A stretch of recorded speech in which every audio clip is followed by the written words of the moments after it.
The fluorescent lights of the sterile office hummed, a cold sound that scraped against the raw edges of my panic.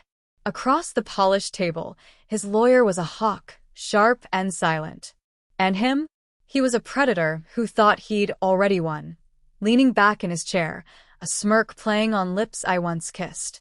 His eyes, hard and vacant, met mine as he delivered the line, casual, like discussing the weather. "You'll be begging for help soon." The words didn't just hang in the air. They solidified, tiny shards of ice lodging in my chest. Begging. Me. For help. The world tilted, the walls of the room seeming to shrink, the air growing thin. My own lawyer, a kind man whose face was etched with concern, reached a hand towards me, but I barely registered it. All I saw was the triumphant cruelty in his eyes. All I heard was that promise of my absolute ruin. The shock was a physical blow, stealing my breath, leaving me numb and burning all at once. My life, everything I thought it was collapsing right here, in this quiet room, under the weight of his casual, confident malice. He truly believed it. He believed I had no one, nothing, that he was about to erase me. And for a terrifying second, looking at that smug face, I almost believed him too. If you've ever felt like your world was crumbling around you, like someone was systematically taking everything you had, let me know in the comments below. I read all of them. And if you haven't already, please subscribe. It helps me more than you know. Before the sterile office, before the hawk-like lawyer and the cruel smirk, there was the house. It wasn't just a house. It was the physical manifestation of a dream we'd built, brick by carefully chosen brick. A sprawling, sun-drenched place with a garden I poured my heart into, where roses climbed trellises and herbs scented the air. This was our life, painted in soft, warm colors. He was John. Charismatic, successful, the kind of man who filled a room and made you feel like the most important person in it. We'd met in college, built a life from scratch. Or so I thought. He was the steady anchor, the ambitious one, the provider. I ran the home, supported his career, made our life comfortable and beautiful. It felt like a partnership, a true merging of two paths walking side by side towards a shared horizon. My own family was complicated. My parents were wealthy, old money, reserved, and lived a continent away for most of my adult life. Our relationship was cordial, distant, marked by brief, formal visits and polite phone calls. They approved of John, of his ambition, of the stable life we were building. They saw me as settled, taken care of, happily married. I didn't rely on them. I didn't need them. I had John. Our life was full of quiet routines and grand plans. Weekend trips, dinner parties, discussions about starting a family. When the time was right, I trusted him implicitly. He was my husband, my best friend, my future. I saw a lifetime stretching ahead, comfortable and predictable, built on mutual respect and love. I was content. More than content. I was secure. I believed, with every fiber of my being, that we were a unit, facing the world together. I was proud of him, proud of us. The life we had was ordinary in its happiness, mundane in its comforts, and utterly precious to me. I felt safe. Completely and utterly safe. It was a kind of peace I'd never known growing up in the shadow of my parents' quiet, formidable presence. This was my life, built by me, with the man I chose. It felt real. Solid. Unshakable. The first crack wasn't a thunderclap, it was a whisper. A missed call he was cagey about. A late night at the office that stretched into dawn. Small things, easily explained away, easily dismissed when you loved someone. Then came the shift. A coldness in his eyes, a subtle withdrawal. The easy laughter gone, replaced by tension. He was suddenly critical, finding fault in things he'd never noticed before. The way I loaded the dishwasher, the books I read, the friends I saw. It was insidious, a slow drip of negativity designed, I now realize, to erode my confidence, to make me doubt myself. The argument started small, escalating quickly, fueled by a frustration I didn't understand. He was building a wall, brick by careful brick, between us. Then came the papers, delivered by a stony-faced messenger on a Tuesday morning. Divorce papers. Not a conversation, not a tearful confession, just cold, legal documents outlining his desire to end our marriage. My hands trembled as I read them, the legalese blurring, the words hitting me like physical blows. Petition for dissolution. Grounds, irreconcilable differences. His signature, stark and unforgiving. This wasn't just divorce, it was an ambush. He hadn't discussed it, hinted at it, nothing. He'd simply hired the lawyers, drawn up the documents, and delivered the final blow. The house suddenly felt vast and empty, the sun-drenched rooms now cold and shadowed. The silence was deafening, punctuated only by the frantic beating of my own heart. He wasn't home. He hadn't been home the night before. He'd planned this, timed it. He wanted me to find the papers alone, to sit in the wreckage of my life by myself. The shock wore off, replaced by a searing pain, a betrayal so profound it stole my breath. This wasn't the man I married. This was a stranger, a calculating figure who had weaponized our life together. The realization hit me with sickening force. The man I loved, the man I trusted completely, had been plotting against me. The security I felt, the peace I cherished, was a fragile illusion he was now shattering with ruthless efficiency. The world outside the window, the familiar street, the neighbor's dog barking, it all seemed unreal, like a backdrop to a nightmare. I clutched the papers, the crisp edges digging into my palm, feeling utterly lost and alone. He had taken away my future, yes, but more than that, he had stolen my past, twisting every shared memory, every moment of intimacy, into a lie. The betrayal was a poison seeping into my soul. The first few weeks were a blur of shock and disbelief. I couldn't eat, couldn't sleep. The house, once my sanctuary, felt like a cage. Every object, every corner, was a reminder of him, of the life we had, of the lie it turned out to be. I called friends, but the conversations were strained. People shifted uncomfortably, unsure what to say.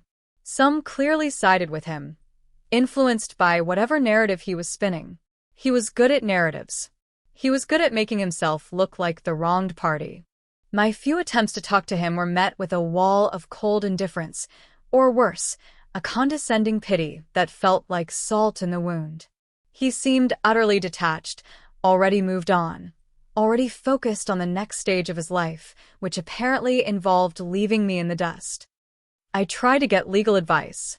The first few lawyers I spoke to were expensive, talking in terms I didn't understand, their faces impassive as I stumbled through the story of my broken life. The retainer fees were astronomical, money I didn't have access to. He had frozen our joint accounts, leaving me with only a small personal account that was rapidly dwindling. My credit cards, which were tied to his primary accounts, were suddenly declined. I was locked out, financially paralyzed.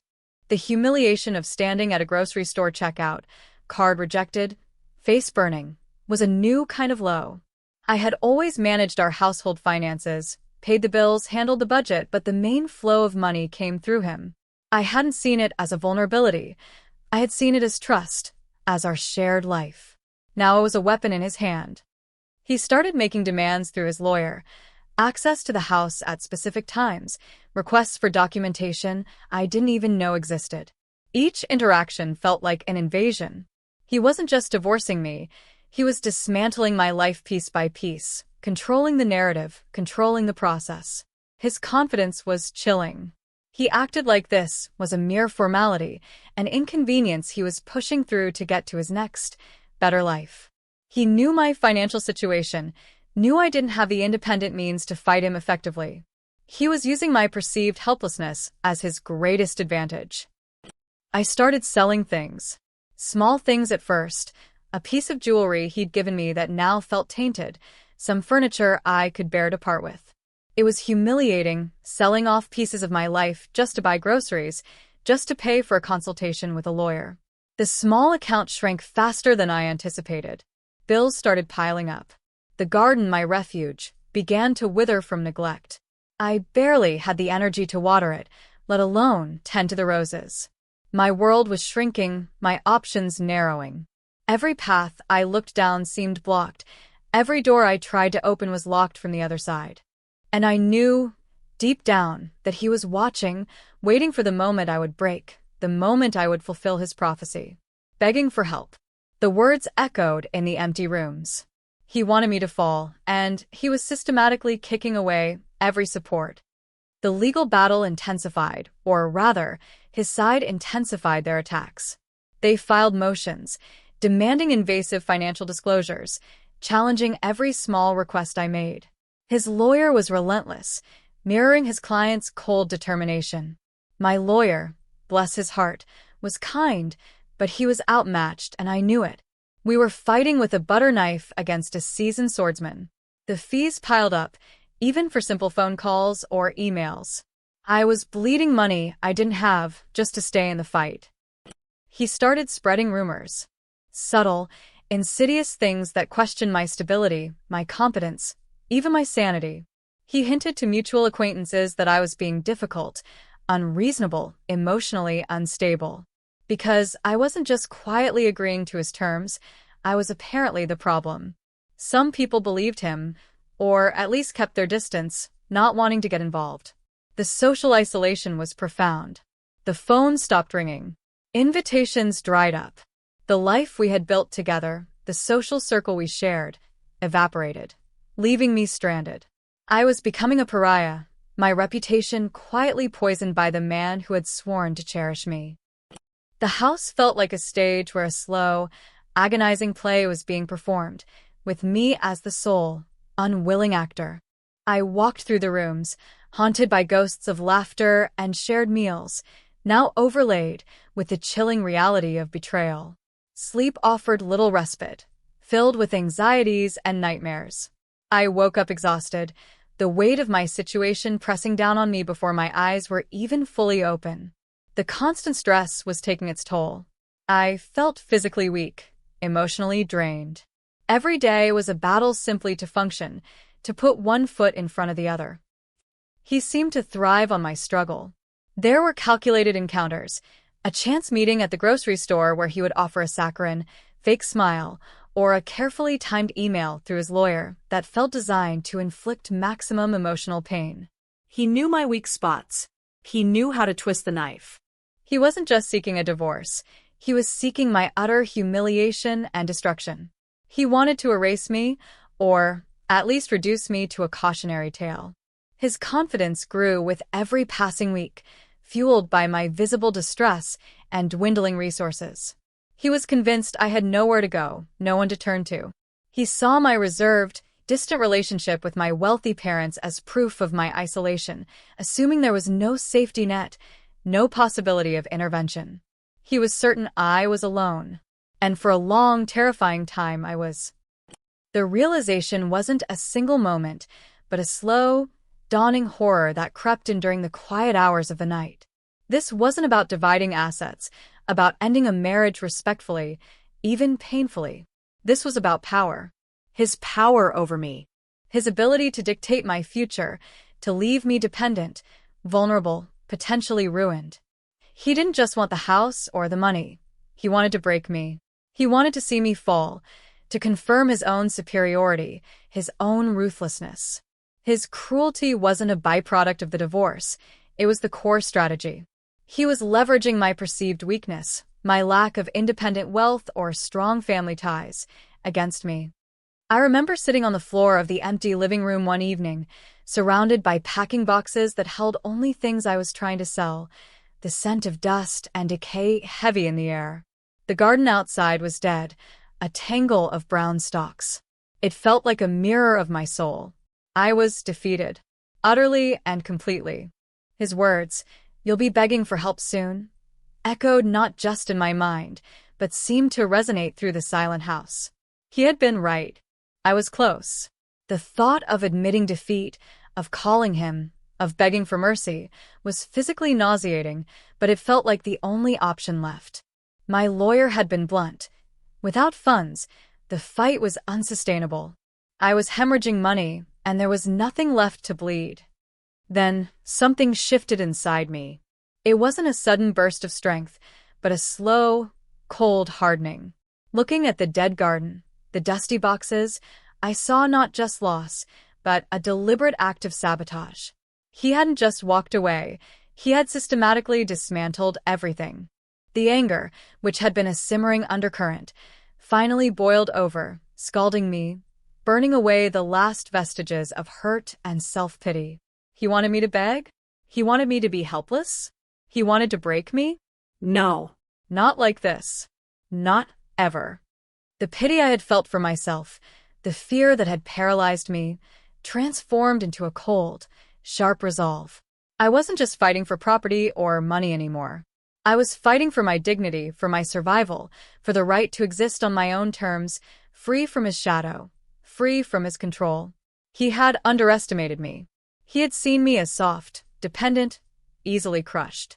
He hadn't seen the steel beneath the surface, forged in the quiet resilience required to build a life independent of the distant, formidable presence of my parents. He had focused so much on my perceived weaknesses that he had missed the fact that I knew how to survive. I had survived his slow betrayal, the dismantling of my life, the isolation. I was still standing, albeit bruised and battered. But standing wasn't enough. Survival wasn't enough. He wanted to destroy me. The thought sparked a terrifying, exhilarating idea. What if I didn't just survive? What if I didn't just get back on my feet? What if I didn't just avoid begging? What if I turned the tables? What if I hit him back, not with emotion or desperation, but with something he understood? Power. Money. Something that would not just level the playing field, but shatter it entirely. He thought I had nothing. He thought I was alone. He was wrong. He was so profoundly, catastrophically wrong. The cold resolve solidified. I would not beg. I would not break. I would not be his victim. I would fight back. And I would make him regret the day he ever uttered those words. The crisis deepened with a cold efficiency that felt preordained. An eviction notice arrived, taped to the front door like a mark of shame. He owned the house, acquired it years ago through a complex financial maneuver I hadn't paid much attention to at the time, seeing it as our asset, part of our future. Now, it was leverage. He was forcing me out, setting a deadline. The remaining few items of value I hadn't sold were now subject to his control, his lawyers informing mine that he intended to claim certain furnishings as his separate property, effectively leaving me with nothing but clothes and personal effects. My car, which I thought was solely in my name, turned out to have a lien tied to one of his business loans. The bank notified me they would be repossessing it within days if the loan wasn't made current. I couldn't make it current. I had no money left. I was trapped. No home, no car, no money, no resources. The few friends who hadn't been scared off by his rumors were unable to offer significant help. They had their own lives, their own struggles. I felt like I was drowning, the cold water closing over my head. The panic was a constant companion, a tight knot in my stomach that made breathing difficult. Sleep was impossible. I spent nights pacing the empty rooms, the sounds of the old house amplifying my despair. Every creak of the floorboards, every rustle of leaves outside, felt like a threat. His lawyer sent another email, copied to me. A motion requesting I vacate the premises immediately, citing baseless claims of damage and neglect. It was a lie, a blatant fabrication, but it showed the lengths he was willing to go to. He wanted me out, broken on the street. He wanted the final confirmation of his victory, his absolute dominance. That email was the coldest thing I had ever read, devoid of any humanity, a pure expression of power exercised to crush another person. I remember one afternoon, sitting on the packed suitcase by the door, the house echoing with silence. The air was heavy, stagnant. I hadn't eaten properly in days. My head was spinning from lack of sleep and constant anxiety. Tears tracked paths through the grime on my face. I was at the absolute lowest point. There was nowhere left to turn. The image of him, leaning back in that chair, the smug smile, the casual cruelty of his words, "You'll be begging for help soon," flashed before my eyes. He was winning. He had planned this perfectly, anticipated every move, blocked every escape route. He had reduced me to this, a woman sitting alone in a dying house, with nowhere to go and nothing left. The sense of hopelessness was overwhelming, a suffocating blanket that threatened to extinguish the last spark of resistance. For a long time, I just sat there, paralyzed by despair. What was the point? He had won. His prediction had come true. I was reduced to a state where begging seemed like the only option, not necessarily to him, but to anyone, anywhere, for anything. Help. Just help. The word felt alien on my tongue. I had always been independent, resourceful. Now I was contemplating reaching out, admitting total defeat, exposing my utter vulnerability. It was a bitter pill, one I couldn't swallow. The thought of begging him, of giving him that final satisfaction, was unbearable. I would rather disappear. I would rather cease to exist than give him that power over me. The phone, which had been silent for days, suddenly rang. The sound was startling, sharp in the quiet house. I stared at it, suspicious. Who would call? It wasn't a friend, they had all fallen away. It wasn't my lawyer, he usually emailed. Hesitantly, I picked it up. An unfamiliar number. My voice was raspy, fragile. Hello.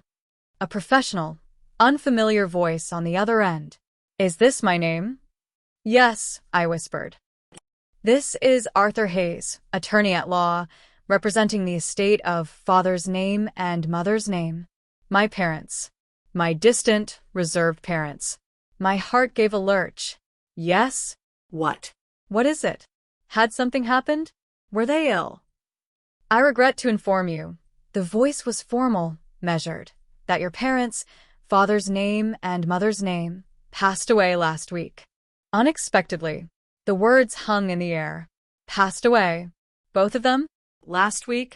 I hadn't even known. No one had told me. The world spun again, but this time it wasn't from panic, but from a different kind of shock, a cold, empty space opening in my chest. Grief? Was that grief? It was hard to tell through the layers of stress and despair. They were gone. The distant figures who were my parents were simply gone. The lawyer continued, his voice a steady drone in my ear. Following the reading of their will, I am contacting you as the sole beneficiary of their estate. Sole beneficiary. The words barely registered. Estate. Your parents, Mr. Hayes continued, his tone shifting slightly, a hint of surprise underlying the professionalism, elected to leave their entire estate, without exception, to you. My mind struggled to process this. Entire estate? What did that mean? Their apartment in London? Their country house? Their investments? They were wealthy, I knew that, but I had never thought about the specifics. They had always kept their financial matters private, even from me.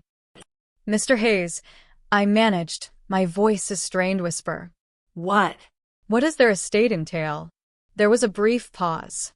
I could hear papers rustling on his end. Based on our preliminary assessment, he said, and the numbers that followed were so large, so utterly divorced from my current reality of eviction notices and frozen bank accounts, that they didn't seem real. The total value of the liquid assets, properties, and investments is estimated to be in excess of $20 million. $20 million. The number echoed in the silent house, drowning out the sounds of my own ragged breathing. $20 million. My parents, who had seemed so distant, so removed from my daily life, who I hadn't even spoken to in months, who had died without my knowing. They had left me everything. Not a small trust fund, not a portion, but everything. The lawyer continued, explaining the process, the paperwork, the immediate access I would have to funds to manage the estate's affairs, which implicitly included my own personal needs. He spoke of probate, of transfers, of financial advisors. His words were technical, complex, but their meaning was terrifyingly, miraculously simple. I was no longer broke. I was no longer helpless. I was no longer at his mercy. The despair that had been a suffocating blanket lifted, not slowly, but violently, like a shroud ripped away.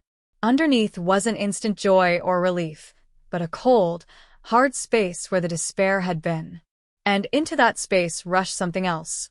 Power. Unimaginable power. The kind of power that could not only stop him, but could obliterate him. He thought I had nothing. He thought I was alone. He thought I would beg. My parents, in their quiet, reserved, final act, had proven him devastatingly wrong. They had handed me a weapon I hadn't known existed, a shield I hadn't known I needed. $20 million. It wasn't just money. It was the answer to every threat he had made, every obstacle he had placed in my path, every cruel prediction he had uttered. The phone call ended. I sat there for a long time, the receiver cold against my ear, the dial tone a distant hum.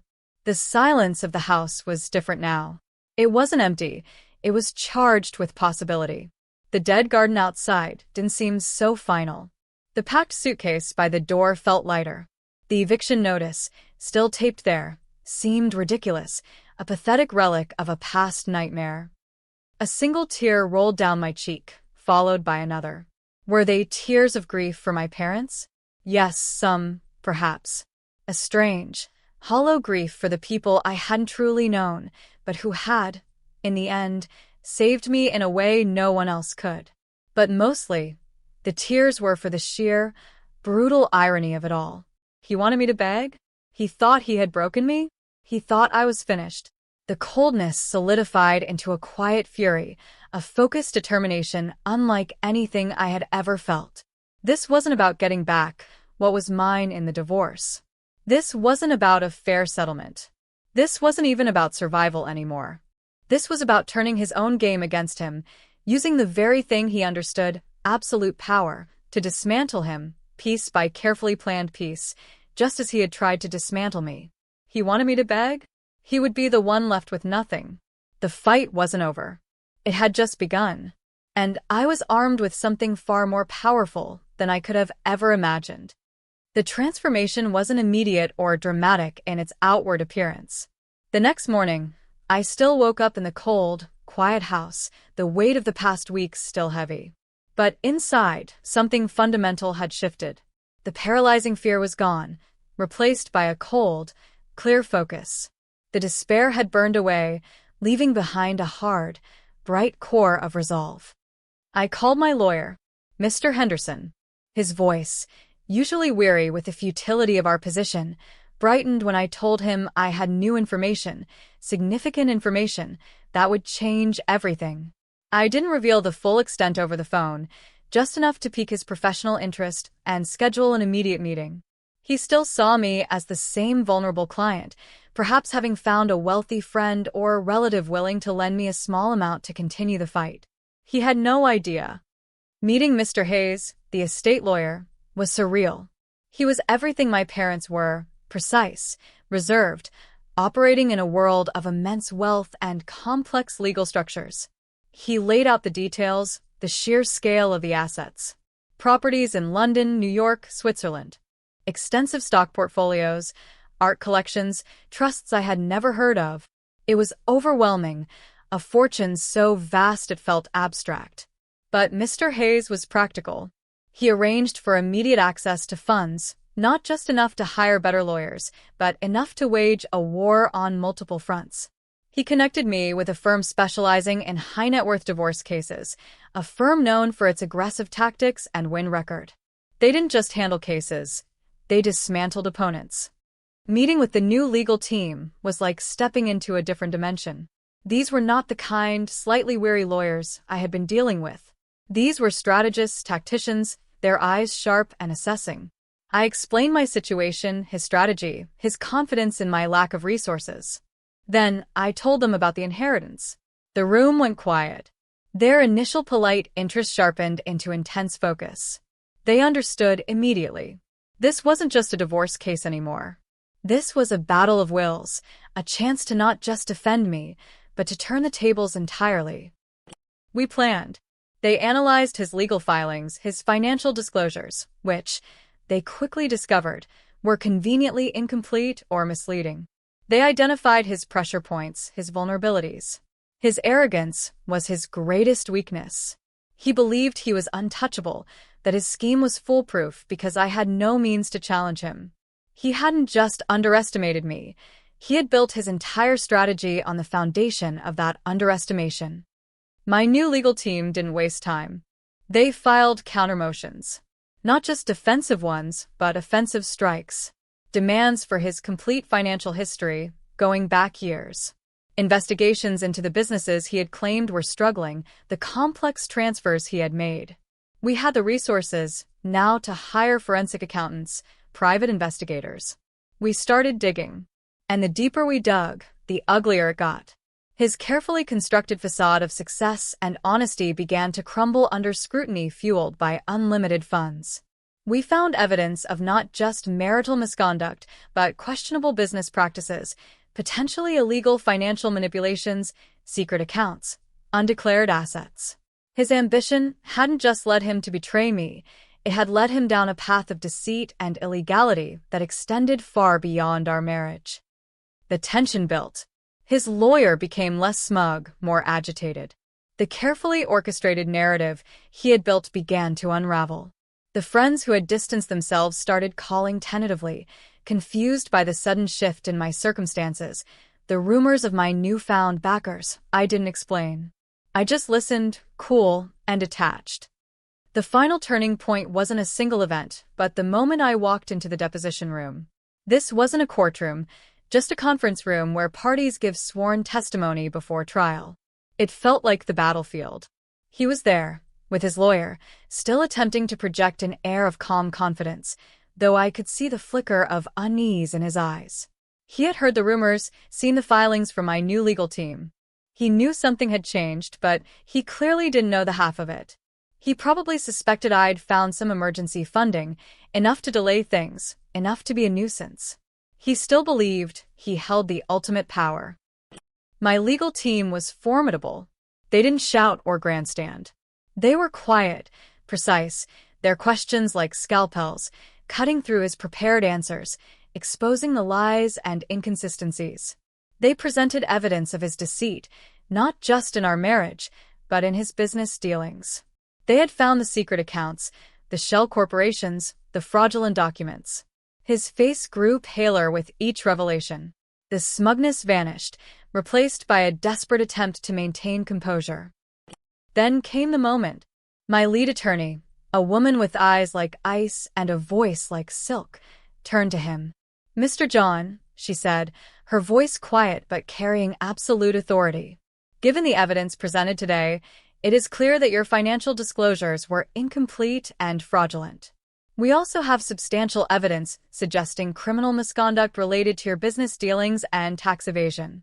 My client, she paused, and her eyes met mine, a flicker of something that might have been satisfaction in their depths, is now in a position to pursue this matter legally, both in this divorce proceeding and through reporting this information to the relevant authorities. His lawyer interrupted, spluttering objections, but my attorney calmly held up a document. "Furthermore," she continued, ignoring him, addressing John directly, "my client has recently come into a significant inheritance. An inheritance valued at over $20 million. She is not only financially secure but has the resources to pursue this case and any related legal actions indefinitely." The air left the room. John froze. His eyes, fixed on my attorney, darted to mine. The color drained from his face completely, leaving it a pasty, sickly white. The smug mask he had worn for months shattered. He looked utterly, profoundly blindsided. He hadn't just been wrong about me, he had been monumentally, catastrophically wrong. His entire plan, built on my perceived helplessness, had just imploded. My attorney continued, laying out our terms. Not a division of assets based on his lies. Not a settlement based on my previous lack of funds. We were taking everything legally due to me, and more, leveraging his misconduct and his desperation to avoid criminal prosecution. The house, the investments, significant alimony, it was far more than I had ever expected to fight for when I was broke and terrified. We weren't just getting a fair shake, we were taking a pound of flesh. And then, my attorney delivered the final blow, the plot twist I had orchestrated. "Given the extent of the fraudulent activity we have uncovered and the potential legal ramifications for you, Mr. John," she said, her voice hardening slightly, "my client is willing to make you an offer. In exchange for your immediate agreement to our proposed settlement, which includes ceding all claim to certain assets we know you desperately want to protect, signing non-disclosure agreements regarding the details of our divorce and the reasons for it, and agreeing to pay my client a significant sum annually from your future earnings. She will refrain from immediately reporting the full extent of your financial misconduct to the authorities. Consider it An investment in your continued freedom. He stared at her, then at me, his eyes wide with disbelief and panic. He had come here expecting to finalize the terms of my defeat, to see me sign away any claim to a decent life.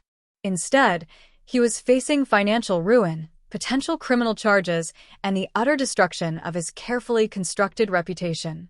He had been so focused on leaving me with nothing that he hadn't considered the possibility that I could suddenly have everything and use it to expose his darkest secrets. He looked at me, really looked at me, for the first time in months. Not with contempt or pity, but with raw fear. He remembered his words. I could see it in his eyes. You'll be begging for help soon. The irony was a physical presence in the room, heavy and suffocating. He wasn't just losing. He was being utterly dismantled, his entire future held in the hands of the woman he had tried to destroy. He opened his mouth, but no sound came out. His lawyer was whispering frantically to him, clearly urging him to accept, to cut his losses, to run from the precipice my parents' $20 million had pushed him towards. I held his gaze, cold and steady. There was no triumph on my face, just a quiet, chilling resolve. He had wanted me to beg. He had wanted to see me powerless. He had wanted to break me. But I hadn't broken. And now, armed with an inheritance he hadn't known existed, I was the one holding all the cards. The silence stretched, thick with the weight of his shattered plans, his impending ruin. The smirk was gone forever, replaced by the gaping maw of his self-inflicted defeat. He had thought he was so smart, so ruthless. He had never imagined the quiet power of parents he dismissed, the unexpected turn of fate, the cold determination of a woman he thought he had defeated. He had sought to leave me with nothing, and in his greed and arrogance, he had risked losing everything. The moment stretched, a tableau of his utter devastation, and then, with a ragged breath, he nodded. He had been outmaneuvered, out-resourced, and ultimately destroyed by the very power he had assumed I lacked. Walking out of that building, leaving him and his frantic lawyer behind in the wreckage of his plan, felt strangely anticlimactic. There was no triumphant cheer, no surge of wild elation, just a profound, bone-deep exhaustion. The battle was won, decisively and completely, but the cost was etched onto my soul. The house, the one he had tried to evict me from, was now legally mine entirely. He signed over his share as part of the settlement, along with significant liquid assets and that annual payment. He lost everything he had tried to hoard, everything he had planned to build his new life with. The details of his misconduct, while not reported to the police thanks to the agreement, were laid bare, ensuring he would never again be able to operate with the same impunity. His reputation, while not publicly shattered by a criminal trial, was privately ruined within the circles that mattered to him, a quiet, suffocating end to his ambition. He had been blinded by his certainty of my helplessness, and it had cost him everything. My own situation was now the polar opposite of what he had envisioned. Instead of begging, I had more wealth and security than I could have ever imagined. The $20 million wasn't just money. It was freedom. Freedom from fear, freedom from dependency, freedom from ever having to ask anyone for anything again unless I chose to. But it was also a heavy weight. The aftermath wasn't a sunlit field of victory. It was a quiet, sometimes lonely landscape. My parents are gone. The people who had, in death, given me this immense power were no longer here. The irony of receiving such a life-altering gift from individuals I had always felt so disconnected from was a complex emotion. There was gratitude, yes, a deep, abiding gratitude that was intertwined with a strange sense of loss for the relationship we never truly had. They had provided for me in the most profound way, but they weren't here to share it with, to understand what it meant. The money changed things, not just my circumstances, but me. The world looked different when you didn't have to worry about bills, about rent, about survival. Opportunities opened up that I had never even dreamed of. I could travel, pursue interests, help others. But the experience had left scars. The betrayal, the struggle, the near destruction, they had fundamentally altered my view of the world, of trust, of people. I was more guarded, more cynical. The dry humor that had sometimes punctuated my despair was now tinged with a permanent bitterness. I renovated the house, not just fixing it up, but transforming it. I reopened the garden, tended the soil, planted new roses. It was a slow, therapeutic process, bringing life back into something that had died. But even surrounded by beauty, the silence sometimes felt vast. The life I had built, the future I had planned, was gone, replaced by something entirely new, something unexpected and solitary. The words, "You'll be begging for help soon," still echoed sometimes, but they were hollow now, a testament to his failure, my unexpected deliverance. He had tried to write my ending, but fate and my quiet, distant parents had intervened. I hadn't begged. I hadn't broken. I had faced the storm he unleashed and emerged, not unscathed, but standing tall, armed with the very power he thought I lacked. The victory was absolute, but it was a victory born from wreckage, a testament to loss as much as to resilience. The peace I felt wasn't the quiet contentment of the life I had lost, but a more complex, harder-won tranquility, the peace of surviving the unsurvivable, of holding immense power that arrived wrapped in grief and betrayal. It was the quiet after the war, the silence vast and full of echoes. If this story of navigating betrayal and unexpected turns resonated with you, if you've ever faced down a moment when you thought you had nothing left, I'd love to hear your version in the comments below. Drop a comment with where you're listening from and what time it is. And thanks for being here. Subscribing helps bring more of these stories to life.